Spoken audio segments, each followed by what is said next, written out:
चंपक एक गरीब मजदूर था। वो एक टूटे फूटे घर में अपनी पत्नी और बच्चों के साथ रहा करता था। चंपक रोज सूरज निकलने से पहले घर से निकलता और गांव के किसानों का अनाज और फल सब्जी गोदामों तक ले जाता था। बस इसी काम से जो फूटी कौड़ी उसे मिलती, उससे अपने घर का खर्चा चलाता था। एक दिन वो वापस आया तो घर की छत टपक रही थी और चंपक की पत्नी ने उससे बोला, अजी ये देखिए, अभी बरसात शुरू नहीं हुई और छत से पानी टपक रहा है। क्या करूं दीपाली, कब से छत की मरम्मत करवाने का सोच रहा हूं, लेकिन इतने पैसे ही नहीं बचते। जो कमाता हूं उससे रोज का राशन बमुश्किल मिलता है। मैं तो सोच रहा हूँ ये गोदाम का काम छोड़ दूं और कोई और काम ढूंढ लूं। नया काम ढूंढने में तो बहुत समय लग जाएगा और हमें घर की छत जल्दी ठीक करवानी होगी, वरना बहुत नुकसान हो जाएगा। रोशनी बता रही थी कि इस बरसात में खूब तूफानी बारिश होगी। अगर बारिशों का सिलसिला शुरू हो गया तो इस टूटी फूटी छत के नीचे हम सब बीमार पड़ जाएंगे। कह तो तुम ठीक ही रही हो दीपाली। अच्छा, मैं जमींदार के पास जाता हूँ। पिछले हफ्ते उसकी सब्जी मंडी ले गया था, हो सकता है वो अब मेरी कुछ मदद कर दे। ये कहकर चंपक जमींदार के घर की तरफ चल पड़ता है।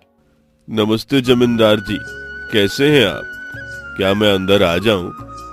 अरे चंपक, हाँ हाँ कोई नहीं, आ जाओ, बताओ कैसे आना हुआ। जमींदार जी, एक मुश्किल आन पड़ी है, इसलिए कुछ मदद चाहिए थी आपकी। बरसात अभी शुरू नहीं हुई है और घर का छत टपक रहा है। सेहन की दीवार तो बस टूटने ही वाली है। अगर फौरन से मरम्मत ना करवाया तो बहुत नुकसान हो जाएगा। पिछली दफा भी सैलाबी रिले के दौरान मेरी बकरियां बह गई थी। अगर वो होती तो उन्हें बेचकर मरम्मत करवा लेता। और तो और इस दफा मजदूरी भी इतनी कम मिली है कि कुछ बचा ही नहीं पाया। क्या आप मुझे कुछ पैसे उधार दे देंगे? मैं आपको किस्तों में लौटा दूंगा। चंपक, मुझे तुम्हारे घर के हालात सुनकर बहुत अफसोस हो रहा है। मैं तुम्हारी मदद करना चाहता हूँ, लेकिन तुम भी जानते हो मेरी जिम्मेदारी बहुत घाटे में जा रही है। इस दफा चावलों की फसल बिल्कुल अच्छी नहीं हुई और जो हुई उन्हें कीड़े खा गए हैं, इसलिए मुझे बहुत नुकसान हुआ है। और हाँ, तुम भी अपने लिए कहीं और मजदूरी तलाश करो। जमींदार जी, मैं तो अपना मसला लेकर आया था, आपने तो मेरी मजदूरी ही बंद कर दी। अब इस बारिश में कौन मुझे काम देगा? मैं तुम्हारी तकलीफ समझ सकता हूँ, लेकिन मुझे भी तुम्हारी तरह अब कोई और काम धंधा ढूंढना होगा। फसल हुई नहीं और जमीन तो बेच रहा हूँ। अब कोई नया धंधा ही शुरू करना पड़ेगा, वरना घर कैसे चलेगा।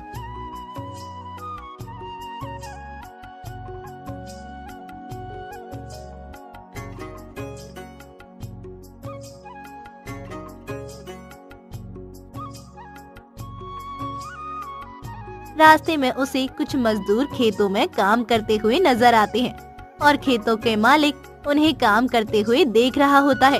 शाबाश, इधर से भी खुदाई करो। हाँ भाई, तुम्हारा क्या काम है? खेतों के मालिक ने चंपक को देखते हुए कहा। नमस्ते सेठ जी, मैं भी एक मजदूर हूँ और अब तक अनाज सब्जी फल गोदाम और मंडी लाने ले जाने का काम करता था। अब नए काम की तलाश में हूँ। मैं बहुत मेहनती हूँ जी, हर किस्म का काम कर सकता हूँ। मेहनत से तो हर कोई काम करता है, लेकिन खेती बाड़ी का काम बहुत मुश्किल होता है। खुदाई करना है, हल चलाना है, खाद डालना है, फसल बोना और काटना कुछ भी आसान नहीं है।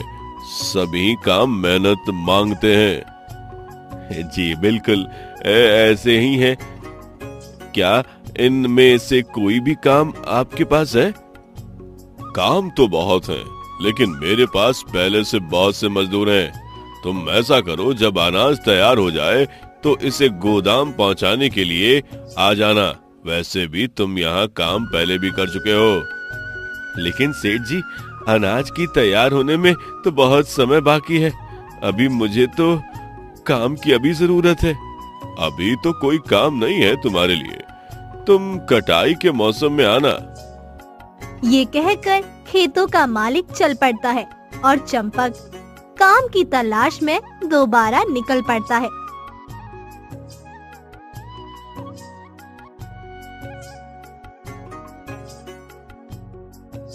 फिर रास्ते में चंपक को गांव की उस्तानी का घर नजर आता है। वो सोचता है कि मैडम जी रोज स्कूल पढ़ाने जाती हैं। इनको जरूर किसी काम वाले की तलाश होगी जो बर्तन कपड़े धो जाए। कोई ना, मैं इनसे पूछ लूं।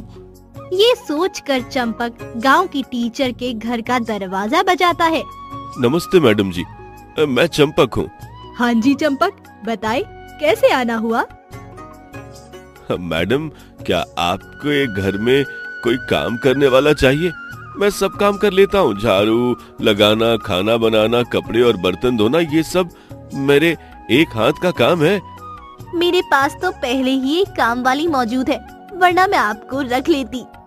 ये सुनकर चंपक बहुत उदास हो जाता है। वो जगह जगह काम की तलाश में जाता है, लेकिन उसे कोई काम नहीं मिलता। आखिर वो थक हार के एक दुकान के बाहर बैठ जाता है। वहाँ कुछ लोग आपस में बातें कर रहे होते हैं। कल टीवी वाले बता रहे थे कि इस दफा बहुत बारिश होगी और तूफान सैलाब आने का भी खतरा है।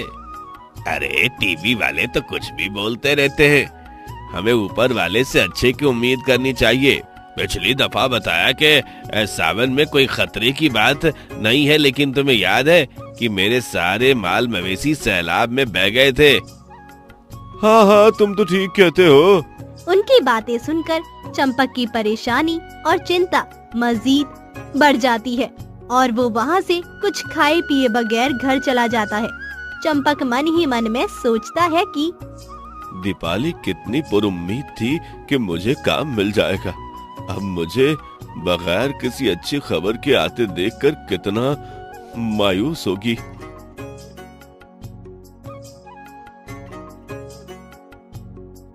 जब चंपक घर पहुंचता है तो देखता है कि दीपाली बिस्तर में होती है और बुखार से तड़प रही होती है। ओ दीपाली, दीपाली, अरे ये तुम्हारी माँ को क्या हुआ? माँ को शदीद बुखार हुआ है और उन्हें सख्त सर्दी लग गई है। अरे ये तो बेहोश है। मैं कुछ दवाई का इंतजाम करता हूँ, लेकिन मेरे पास तो एक भी पैसा नहीं है। शायद मुझे सुरेश से पैसे उधार दवाई के लिए मांग लेने चाहिए। ये कहकर चंपक सुरेश के घर की तरफ चल पड़ता है।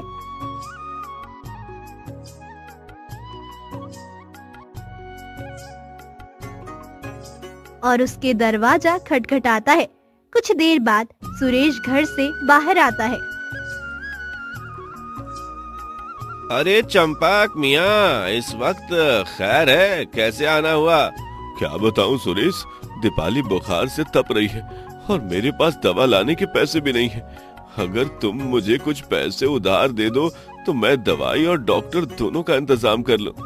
बहुत महंगाई है चंपक, इस महंगाई में 1 रुपए की बचत नहीं कर पाता। फिलहाल तो मेरा अपना हाथ ही बहुत तंग है और बहुत सा कर्ज चुकाना है, वरना मैं तुम्हें जरूर पैसे देता। ये कहकर सुरेश घर का दरवाजा बंद कर देता है। चंपक अभी घर के बाहर ही होता है कि उसे आवाज आती है। चंपक था, पैसे मांग रहा था, कह रहा था अगले महीने वापस कर दूंगा, लेकिन इसके पास तो पैसे ही नहीं है और कोई काम भी नहीं, फिर कैसे वापस करता, तो मैंने नहीं दिया। सुरेश ने अपनी पत्नी को बताया। चंपक दरवाजे के बाहर उनकी बातें सुन लेता है और मायूस होके वहाँ से चला जाता है।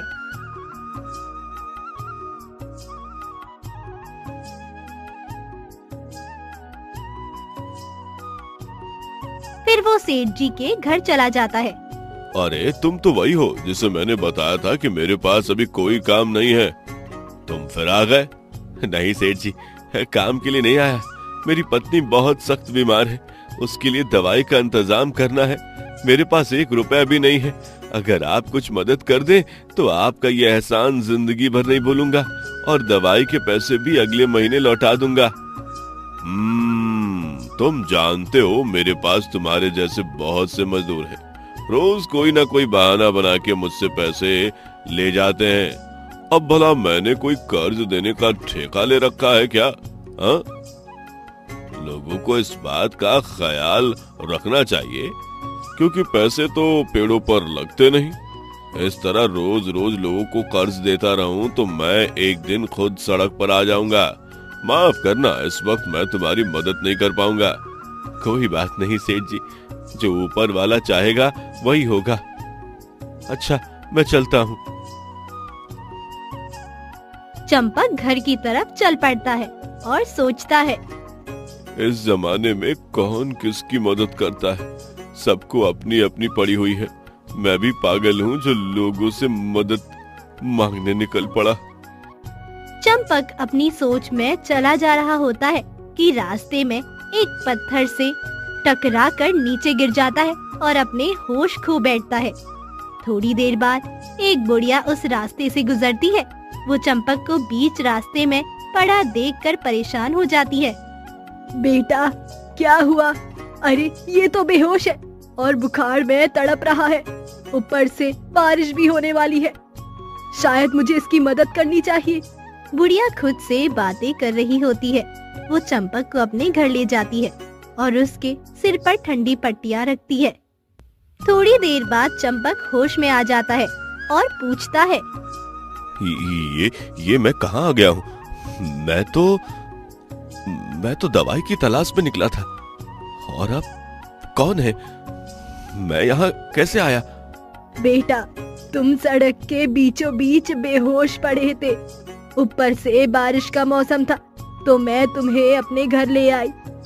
माँ जी, आपका बहुत बहुत शुक्रिया, लेकिन मुझे घर जाना होगा।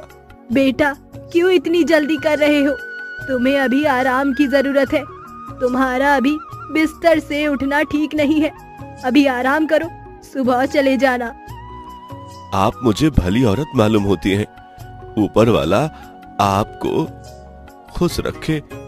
शुक्रिया बेटा, लेकिन तुम बेहोश होकर क्यों गिर पड़े? बाजी, मेरे घर की छत से पानी टपक रहा था।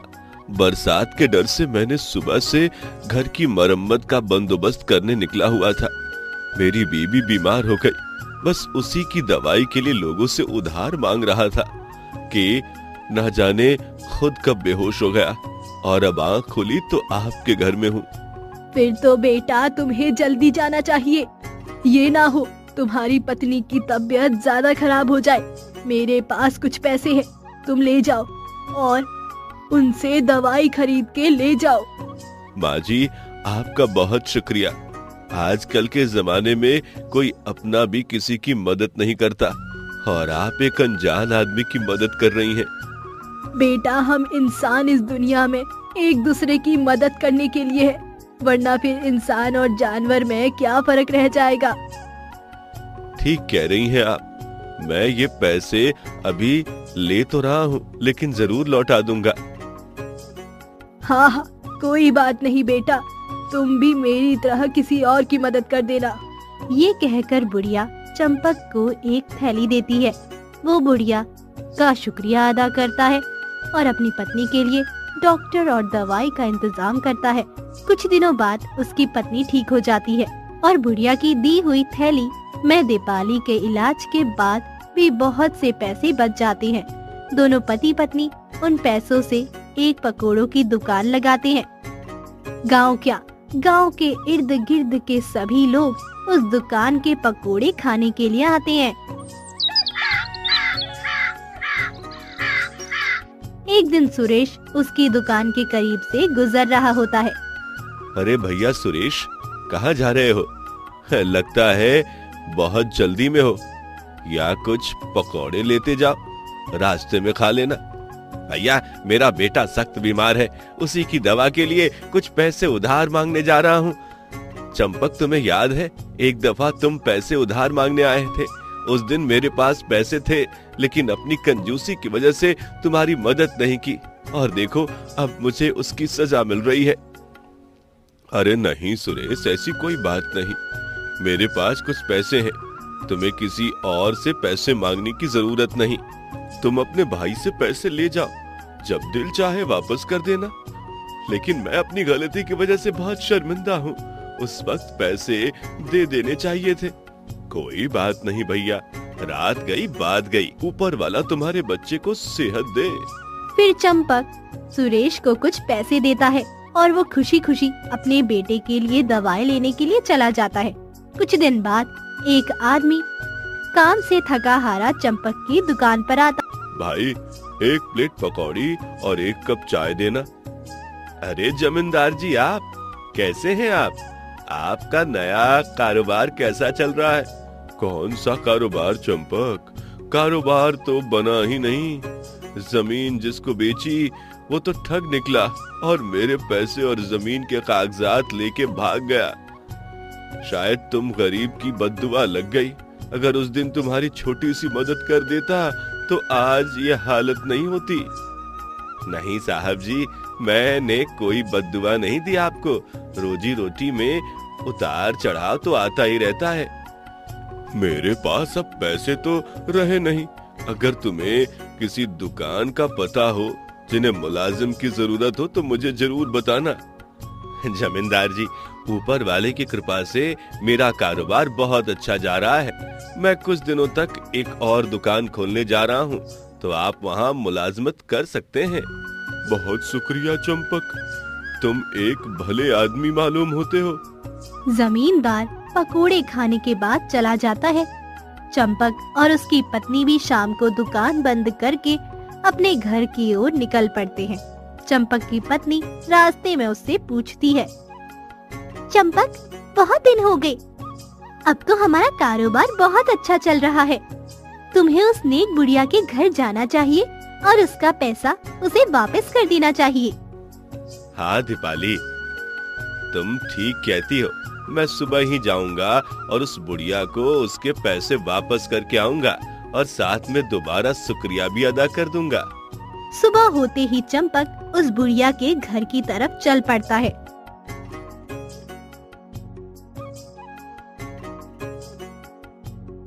वो दरवाजा बजाता है और एक आदमी बाहर आता है। हाँ जी, आप कौन? नमस्ते, मैं चंपक। यहाँ एक बुढ़िया रहती हैं। मैं उनसे मिलने आया हूँ। उन्होंने मेरी बुरे वक्त में बहुत मदद की है। कौन सी बुढ़िया? वो लगभग 80 साल की औरत थी जिन्होंने मेरी मदद की। वो इसी घर में रहती थी। अरे भैया, मेरे घर में तो कोई औरत नहीं है, सिर्फ मेरी माँ थी और उसको फौत हुए 40 साल हो गए। पिछले 40 साल से मैं यहाँ अकेला रहता हूँ। अरे मुझे याद है, माँ जी यहीं रहती थी। आप शायद गलत जगह पर आए हैं। यहाँ पर कोई औरत नहीं रहती। ये कहकर आदमी घर का दरवाजा बंद कर देता है।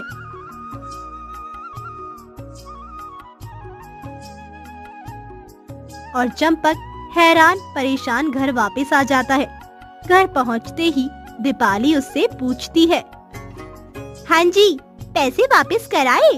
दीपाली, बहुत अजीब वाकया पेश आया है। मैं बुढ़िया के घर गया, लेकिन वह बुढ़िया नहीं थी। वहाँ बस एक आदमी था और उसने मुझे बताया कि घर में तो कोई औरत रहती ही नहीं है और वो अकेला रहता है। शायद गलत घर में चले गए होंगे आप। नहीं, मुझे उस घर का पता बहुत अच्छे से याद है और वो घर भी, क्योंकि मैं उस घर में 3-4 घंटे रहा। वो वही घर था। है ना हैरानी वाली बात? हाँ, है तो सही, लेकिन मुझे लगता है ऊपर वाले ने हमारे बुरे वक्त में मदद करनी चाहिए होगी। वो बुढ़िया मेरे लिए फरिश्ता बन के आई। मैं उसको एक बार मिलना चाहता हूँ और उसके पैसे वापस लौटाना चाहता हूँ। आपको याद है उस बुढ़िया ने आपको क्या कहा था? तुम भी मेरी तरह दूसरों की मदद किया करना।